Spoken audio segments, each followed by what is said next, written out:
And this is like this special collar that This you're is the telling me lure about. coursing slip collar. All right, this is my big moment. This is it. Well, actually, it's Don't really... break my dog. Don't break it. And this is his big moment, really, It right? is, because if he does it, he gets a title. If we're successful, he gets a title. He And gets if a I title. screw up, he doesn't get a title. And he That's a has little to bit wait of till pressure. next spring.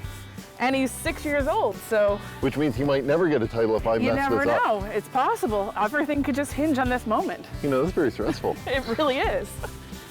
I think we're probably all right, but you know. I hope so. There we go. He's already looking at the bags. We are in Upper Stewiacke for the Sprinter and Chaseability Trials. That's today on NSK9.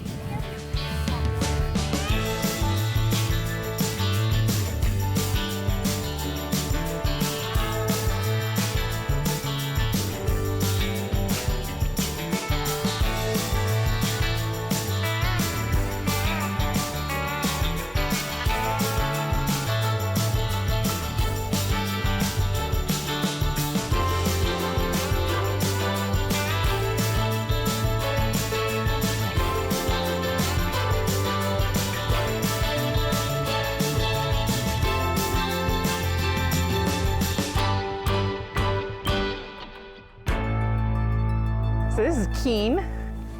He's a confirmation champion, right? Yep. Yep. So what other titles does he have? Is it just, he's just on working show? on this for now, So this yeah. is his first outside venture. Correct. All right. And does he always go around with a jockey? No, definitely not. We only bring that out for special events. All right, okay, all right. So if you want to do a gait with him, maybe they can get a little shot of him moving. So just straight out, yep. So is he a greyhound from here or a retired greyhound? He's not. He's a showbred greyhound. He's Okay. from somewhere in the U.S. South Carolina. Okay, I knew that it was somewhere in the U.S. That was all I could remember. So there's two different kind of lines with greyhounds. You've got your X-racing greyhounds, and then you have the show lines. Yeah. You're not going to see a lot of X-racing greyhounds now because greyhound racing's been banned for the most part. Yep. So show line greyhounds are what's going to be left, really. And they're fast. And they are fast. Very fast. Yes. What's a Sitehound? So a Sitehound is a breed of dog they were bred originally to hunt game by sight. So you have your scent hounds, which are like your bloodhounds and your beagles and things that use their nose to sniff the ground. They sniff out a trail. Sitehounds visualize their prey. And they tend to be a fairly independent dog. They don't need a lot of input from you. One, because they're faster than you. You're never working directly beside a Sitehound. So back when greyhounds were used to hunt rabbits, we'll say, they were released in pairs and they would work together to drive the rabbit toward each other and into the mouths of the dogs. But they're working a mile ahead of you because there's no way you're catching up to them. So they're independent thinkers is what we call them. They don't need you to tell them what to do. They know what they're supposed to do, which is why this type of event works out so well, because they're chasing that white bag. The bag is mimicking the prey. So they're working the prey. And you can see, not so much in this event, but in one of our other events, the chaseability and regular lure coursing, you'll see the Sitehounds, the way that they chase the prey is different depending on the breed. A Whippet is straight on it. They're following straight behind that bag, going as fast as they can. Whereas the Borzoi, they hunt by coming around from the side and driving the bag toward each other. And you'll see the Borzoi do a big loop around type of thing. So it's really interesting to see the difference that the different Sitehounds bring. And then you have your all-breed dogs, of course, that they're here for different reasons. They're chasing, and some of them are, and some of them are just doing Some a fast... of them are herding. Some of them are herding. Sometimes you'll see a Border Collie freeze and kind of do the stare. Yeah. And it's amazing to watch a dog genetics kind of come out like that they don't have to be taught to do this. It's just inherent in them. Because, I mean, this is being put on by the Sitehound Yes. organization, but there's a lot of dogs here that are not Non-Sitehound. Sitehounds, That's right. That's right. There's not a lot of Sitehounds in the Maritimes. These events basically allow us to hold our Sitehound only trials because we don't have a lot of dogs that are entering those. Usually it's less than 20. Yeah. We don't make a lot of money, usually break even if we're lucky, and usually we're in the hole and we're paying out of our own pockets. These events allow us to bankroll those events, so it kind of works out. Plus, we're able to offer this event to the all-breed community, the mixed breed dogs. So we've got a few that are of undetermined origins. And then you've got your purebreds that are in here, and they're like, you know what, I just want another title, something fun to do. There's not a lot of pressure. Everybody supports everybody, so we'll have a couple of dogs that maybe the first run that they did was a dud, and they just left, and they're like, no. But their next run, they do it, and they're successful, and you'll hear everybody cheer for them, which is really nice. You don't necessarily see that all the time. And this is a CKC event. It is a isn't CKC Because I noticed even the official from the CKC yes, was so here Lendra checking it out. Barker, yeah, our board of directors member, she's here. So. All right, handler ready. Yes. Lure operator ready. Timer ready. Handler ready. Yes. Tally ho! Today's Sitehound trials in Upper Stewiacke are a little different than trials like agility, where months or even years of training go into winning a title. The trials here, called Sprinter and Chase, test raw instinct, raw speed, particularly among the fastest breeds around. Sprinter it's not really a chasing event, it's more of a fast recall event. So the dog starts at the top end of the chute. They have a 100-meter dash, basically. So the owner can stand at one end and call the dog. They can wave a toy, they can hold food, whatever the dog really wants. And you just call your little dog's head off, and they have 60 seconds to go as fast as they can, start to finish. And then we take that time, we convert it into kilometers per hour, and then that is multiplied by a multiplier depending on what their handicap is based on height. So a dog that is 18 inches taller gets a 1.25 handicap, 12 to 18 inches is a 1.5, and then under 12 inches is a 2 handicap. So this kind of evens out the different breeds. Exactly, it And just sizes kind of makes it a little bit fairer, a little bit, because otherwise some of the bigger dogs were just finishing like that, whereas some of the smaller dogs weren't necessarily, and it just kind of evens that playing field up a bit. So they have up to a minute to finish this. They have a full 60 seconds to do it, yeah. And most of them are like much faster than that. Yeah, so that's a long time. And there was let's some take that a was look like here. a 9.9, right? So our fastest time so far is one of the Whippets, which is not surprising. Yep. And so Vice, he is typically our fastest dog, although he does trade off with Borzoi. Chloe, she's also pretty quick. So Vice came in at 7.25 seconds for the 100-meter dash. His 7.3 seconds turned into 49.7 kilometers an hour. So 50 kilometers an hour, basically. That's fast. That's fast. Yeah. So there's no catching those dogs. If they're leaving, they're gone. You just stop, bye. She won't traditionally put her nose to the ground to smell it. She looks, she sees it. And the hardest part with a sighthound, you can't really allow them off leash anywhere because they will take off if they see a leaf or piece of debris.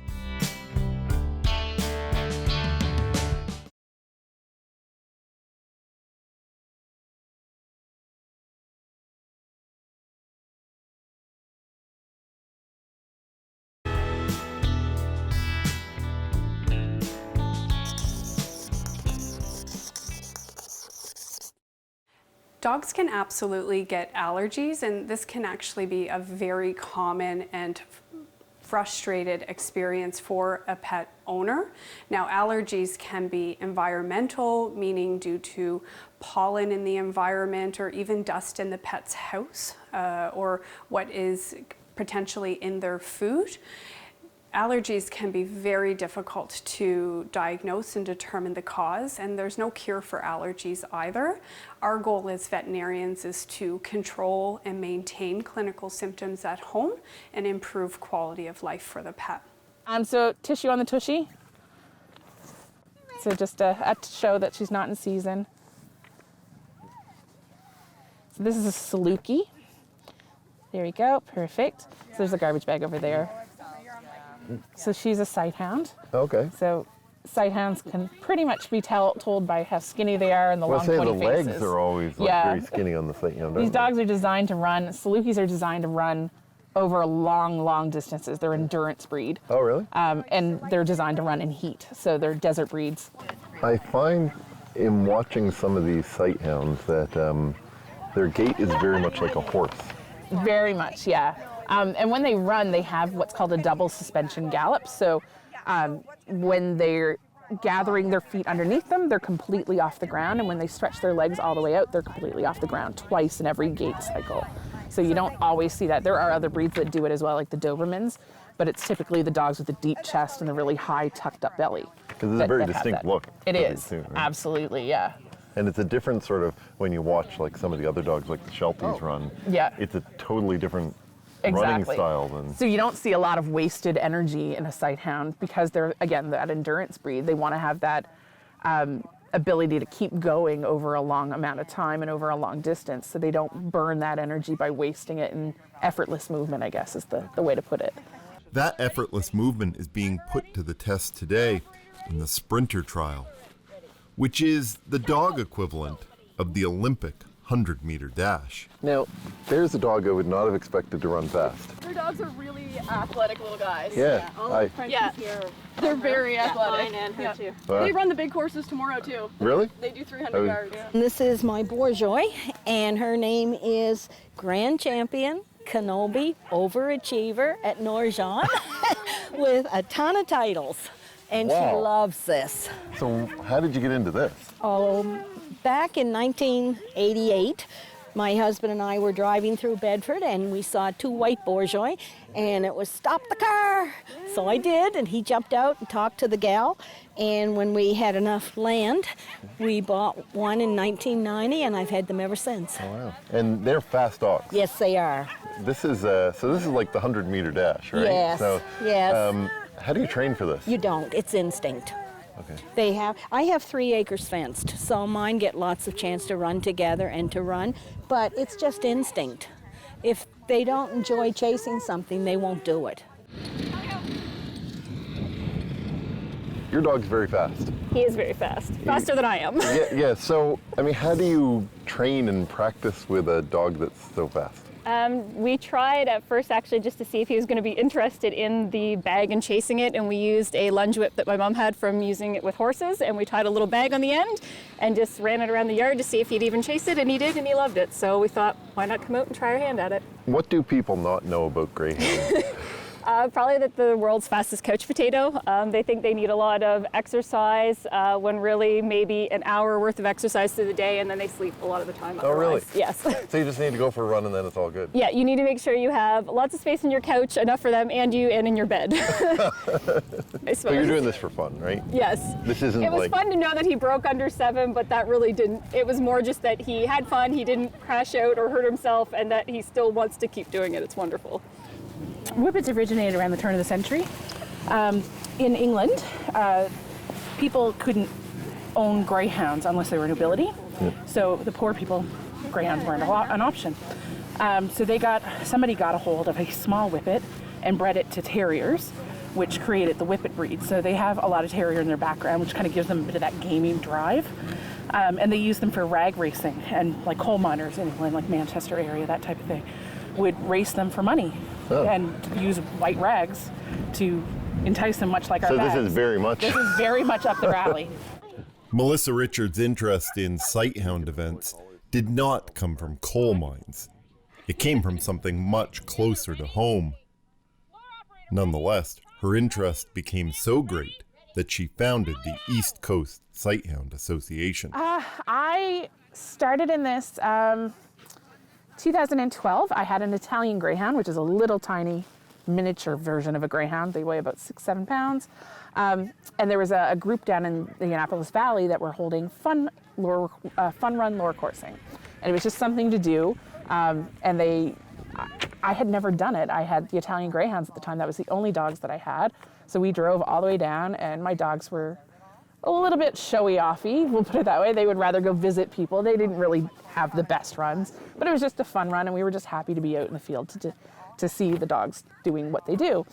And at that point, a couple of us, so a few people that are here, we kind of said, it'd be really great if we could have lure coursing down here, because the only other place that we could do it was to drive to Ontario, which is 18 hours, and it's not the best drive. It's a long drive. A long drive for a 5-cent ribbon, right? Yeah.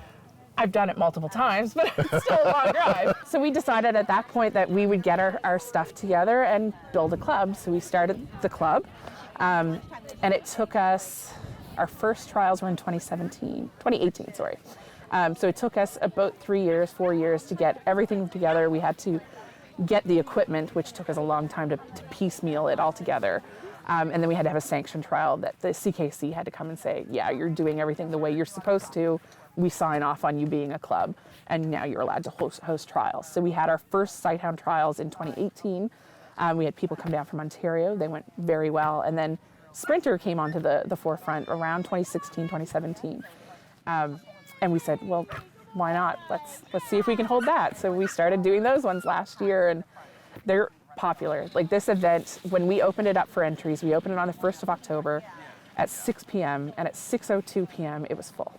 So then tomorrow, same place, but different type of event. Different type of event. So tomorrow's event, I will do a quick little sketchy thing for you. So basically we have a start and a finish, and the bag's gonna kind of run out like this. So it's kind of like a half a clover leaf. Yeah, so dogs that are under 12 inches, or dogs that are brachycephalic, so dogs with short noses, like your Bostons and Bulldogs and things like that, they run half the loop. So this is the 300-yard loop. All right. And then the whole thing is a 600 yards. So if you're not brachycephalic and you're over 12 inches, you're running the whole 2 loops. So the bag will start out and it and this is what'll throw off the dogs, is they're used to the bag going straight. On this one, the bag's gonna turn. Okay. So it's gonna go to our right. They're still chasing a bag. They're still chasing the bag, but now they have to pay attention to where the bag's gonna go. All right. So this can often throw the dogs off and they might not necessarily finish them. It's a pass-fail course, so they either do it or they don't. Okay. There is a judge for that, and I am one of the judges. I actually was the first chaseability judge in the Maritimes to be approved to do it.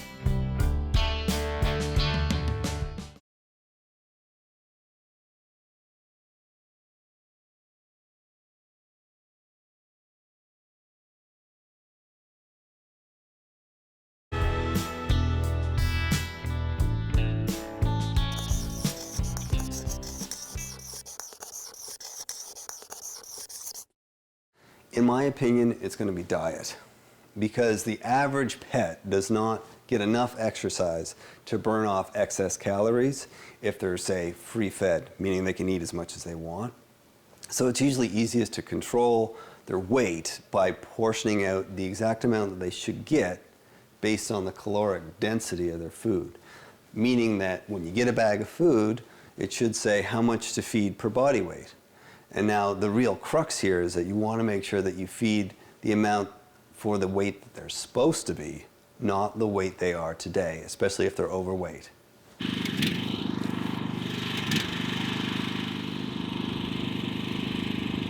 This is day 2 in Upper Stewiacke of the Chaseability and Sprinter Trials for the Sitehound Association of Nova Scotia. Yesterday was the Sprinter Trials, where they were doing the 100-meter dash for dogs. And today is the Chaseability Trial, which is essentially the same thing except a longer distance. Instead of running a straight line, the dogs are going to run circles, and the length of the circle depends on the size of the dog. This morning, it was very, very cold here. There was frost all across this field, which is unsafe for dogs, so there was a bit of a game delay. Now the sun's come out, the frost has come out of the ground. Andy, who owns this land, came and filled all the holes to make sure that all the dogs were safe. And in a moment, they're going to run a test of one of the dogs so that people can see. In fact, if you look right there, there's a dog running the test right now in the circle. And that's just to show people what they have to do when they come up and do the competition. So, here we are. Day 2, let's get going. For him, you're gonna put a hand under his belly. Okay. So you're gonna violate his privacy a little bit. And he's probably a little juicy, so I'm sorry for that. That's okay. So I'm just gonna shorten this up. Yeah. So. Everybody's laughing at me already. You could. Let's switch hands. Put this hand underneath. All right. This hand, you're gonna hold that, and you're gonna hook a finger in this. So when she says tally ho, this finger is going to come out of this part only. And everything else will just flow. All right? So she's going to check that you're ready to hold him. I don't know. So I'm going to ask you if you're ready. All right. Then I'm going to ask the lure operator if he's ready, and the judge if they're ready. Then I'm going to ask you again. Okay. And then I'm going to give a signal for the lure operator to start the bags, and then I'll say tally ho, and you let go when I say tally ho. You got it? Yeah. All right. Handler ready. Yep. Lure operator ready. Judge ready. Handler ready. Yep. Tally ho! There you go. Perfect. All right, so we have to watch out for the line here. Yep, so we're And let's go back over and around. Bags, is there anything in them or is Nope. it just white bags? Just a white kitchen bag. Okay. Yep, it's the reason I can't have white kitchen bags in my house, because if I take one out and shake it to flop it, you know, to get the air in it so I can put it in the bag, I have a dog trying to eat my hand. So we just don't have them in my house anymore, ever. Probably why. Yep. Chasing plastic bags around a field may seem like a strange sport, especially if you don't own a dog who likes to chase. But for those who do have such dogs, there are few better ways to spend a cold weekend than outside at a Sitehound trial. Dogs have a lot of fun, and I think it's just being outside and being with people that are all kind of looking to do the same thing, just have fun with their dogs, it's a lot of pressure off and just makes it a lot of fun for, I think, dog and owner. We enjoy it so much. Everyone here is so positive. You don't have any competition. You're doing it for the love of your dog. Yeah, we have quite a spread, I guess, amongst all the different breeds. I mean, we have little tiny Papillons that weigh like, I don't know, I saw them. like there's They're one here little. she's like 6 pounds, 7 pounds. It's ridiculous. And then you get your big Dobermans that come in, and there's Malamutes that are like hefty, big, hairy beasts, right? And then you have like your little Sitehounds and stuff. So everything in between. Oh, second title. This is the second title. What was the first one? The first one is, what is it, Novice Sprinter is the first one, I think? Oh, okay. Yeah, it's Novice Sprinter is the first one, so this is his second at 500 That's points. exciting. Yeah, it's really exciting. So we're going to go set him up and take him some pictures. And How does it make you feel that you've all been able to make that happen, to find a way to do something for Sitehounds? It's still kind of like a pinch me thing. I don't know that I get kind of embarrassed when people are like, oh, look at you, you've made this club and you've done all the things. And I'm like, but if it wasn't for all these people entering and bringing their dogs, this club wouldn't exist. If it wasn't for people like Chad, who's out there standing in a field, pushing a button all day, God love him. And he overhauls our machines. He does all of like the grunt mechanical work and things. And his wife, Carrie, she's out there on the line. She's doing all of like the starter things, and she's on top of the rules, and she prints the papers, and she makes sure that the ribbons are ironed, because I'm not allowed to have ribbons in my house because I make them wrinkly, apparently. So all the ribbons go to her house, and she flat irons them and makes sure they're pretty. If it wasn't for all those individual people, this club just wouldn't exist. It's a group effort. It really is. Visit us online to tell us your dog stories for possible inclusion in future episodes. And don't forget to share photos of your canine friends on social media with the hashtag NSK9. Hi. Good job. Good boy. I bet you have to put this back on, but I don't know how. Yep, so just swing it around, and then we just feed a loop through it for this. Oh, I see. And then you hold And that's it. Easy. Yeah, and now you get to cool Thank them you. off. Heck yeah. Hey! And we got a ribbon. Good boy. So yeah, that's a title. So now he's got 3 coursing titles behind him. So what's his full name now? His full name is Canadian Champion, Templars Bringing Sexy Back, NC, NS, and CA. So Novice Sprinter, Novice Courser, and Chaseability. That's pretty good. That's pretty good. That's Not a long bad. name, too. It is a long name. Doesn't exactly roll off the tongue. Really doesn't.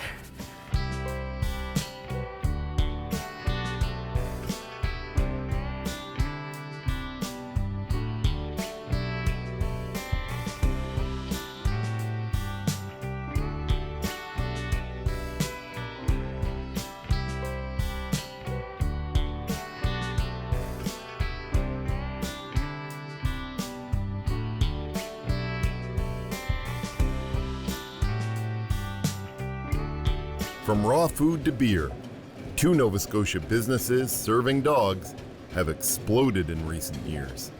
That's next time on NSK9. Could you envision yourself ending up with 2 lines running? No. We sold over 2,000 cans over Christmas as gifts. Wow. So we're seeing people develop, like a birthday party or a meetup in the park around the beer. So it's becoming a central bonding experience, right, Enzo? You heard all about bonding, didn't you? Yes. What do you think, Enzo? Yes. Hi, sweetheart. Hello.